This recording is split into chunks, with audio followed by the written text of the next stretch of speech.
এই সুমহান প্রাসাদে অন্য কেউ যদি নবুয়তের পরিচয় দিতে চায়, সে নবুয়তের এই সুমহান রাজপ্রাসাদে আবর্জনা ময়লা বলে বিবেচিত হবে। ইতিহাসের ঘৃণিত ময়লা আবর্জনা কুখ্যাত গোলাম আহমদ কাদিয়ানী এবং তার অনুসারীদেরকে বাংলার রাষ্ট্রে কাফের ঘোষণা দেখতে চাই। পরিষ্কার বলছি, আমরা 2013 সালের নবী প্রেমিক তাওহীদি জনতার শাপলা চত্বরের রক্তের উপর 24-এর যে বিপ্লব প্রতিষ্ঠিত হয়েছে, সেই বিপ্লব পরবর্তী বাংলার মাটিতে মুসলিম সরকারগুলোকে বলতে চাই, আমাদের পূর্বপুরুষ খতিব ওবায়দুল হক, শাইখুল হাদিস আল্লামা আজিজুল হক, সৈয়দ ফজলুল করিম পীর সাহেব চরমোনাই, মুফতি ফজলুল হক আমিনী থেকে আল্লামা আহমদ শফি রহমতুল্লাহ আলাইহি, জুনায়েদ বাবু নগরী, সকলেই কাদিয়ানীদের খতমে নবুয়ত, এই কাদিয়ানীদের অমুসলিম রাষ্ট্রীয় ঘোষণা শুনে যেতে চেয়েছেন, দেখে যেতে চেয়েছেন।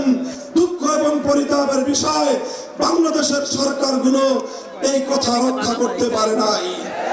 আমাদের আমির হেফাজত আল্লামা মুহিবুল্লাহ বাবু নগরী হায়াতে আছেন, তার নেতৃত্বে পীর সাহেব মধুপুর যেটা তুলেছেন, এবার কাদিয়ানীদের অমুসলিম ঘোষণা দাবি আদায় করার জন্য যদি প্রয়োজন হয় আবার 5 মের মতো ঢাকা অবরোধ করতে হবে।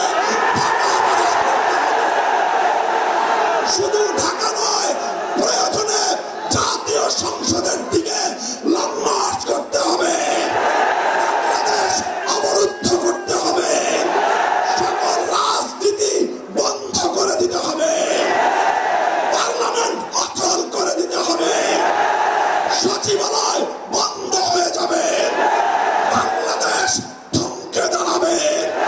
কাদিয়ানীদের অমুসলিম ঘোষণার দাবি আদায় করতে হবে, রক্ত দিতে হলে রক্ত দিতে হবে, জীবন দেওয়ার জন্য, খতমে নবুয়তের দাবি আদায়ের জন্য মাথায় কাফনের কাপড় বেঁধে শহীদ ঈদগাহে যেতে কারা প্রস্তুত, কারা প্রস্তুত?